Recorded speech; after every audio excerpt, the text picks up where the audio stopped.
So hello guys, welcome back to my new video. তো কেমন আছো সবাই? আশা করি সবাই অনেক ভালো আছো। তো সবাইকে স্বাগত জানাই এই চ্যানেলের আরও একটি নতুন ইন্টারেস্টিং ভিডিওতে। তো গাইস, আজকের ভিডিও কিনে হতে চলেছে সেটা তোমরা ভিডিও টাইটেল অ্যান্ড থাম্বনেল দেখে অলরেডি বুঝে গেছো। তো আর বেশি দেরি না করে শুরু করা যাক আজকের ভিডিও।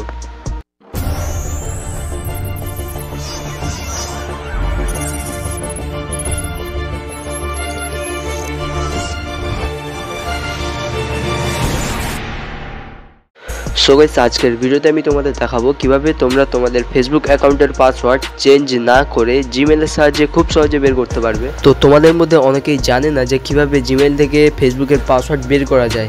চিন্তা নেই বস, তোমাদের জন্যই আজকের এই ভিডিওটি। তো জিমেল থেকে ফেসবুকের পাসওয়ার্ড দেখার জন্য তোমাদের প্রথমে মোবাইলে জিমেলে চলে আসতে হবে। তো জিমেলে আসার পর তোমাদের সামনে ঠিক এরকম একটা ইন্টারফেস শো হবে। তো এখান থেকে তোমরা কি করবে, একদম ওপরে একটা 3 ডট আইকন দেখতে পাবে। তো তোমরা এই 3 ডট আইকনে ক্লিক করার পর এখান থেকে তোমরা মোবাইলের সেটিংসে চলে আসবে। সেটিংসে চলে আসার পর এখানে তোমরা জিমেলে ক্লিক করবে। জিমেলে ক্লিক করার পর এখানে ম্যানেজ ইউর গুগল অ্যাকাউন্ট এই সেটিংসটাতে ক্লিক করবে। তো ক্লিক করার সাথে সাথে তোমাদের সামনে ঠিক এই ধরনের একটা ইন্টারফেস খুলে আসবে। তো এখান থেকে তোমরা সিকিউরিটি অপশনটাতে চলে যাবে। সিকিউরিটি অপশনে চলে যাওয়ার পর তোমরা এখান থেকে একটু নিচে স্ক্রল করবে।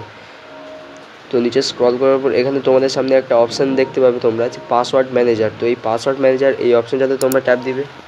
তো পাসওয়ার্ড ম্যানেজার অপশানটাতে ক্লিক করার পর এইখান থেকে তোমরা facebook.com-এ চলে যাবে। তো facebook.com-এ চলে যাওয়ার পর তোমাদের সামনে ঠিক এই ধরনের একটা ইন্টারফেস খুলে আসবে। তো এখানে কিন্তু তোমরা ফেসবুকের নাম্বার অ্যান্ড পাসওয়ার্ড দুটোই কিন্তু দেখতে পাবে। তো গাইস, আশা করি বুঝতে পেরেছো যে জিমেল থেকে ফেসবুকের পাসওয়ার্ড কীভাবে বের করতে হয়। তো যদি ভিডিওটি ভালো লাগে, ভিডিওতে অবশ্যই একটি লাইক করে চ্যানেলটিকে অবশ্যই সাবস্ক্রাইব করবে। তো দেখা হচ্ছে আরও একটি নতুন ভিডিওতে। বাই।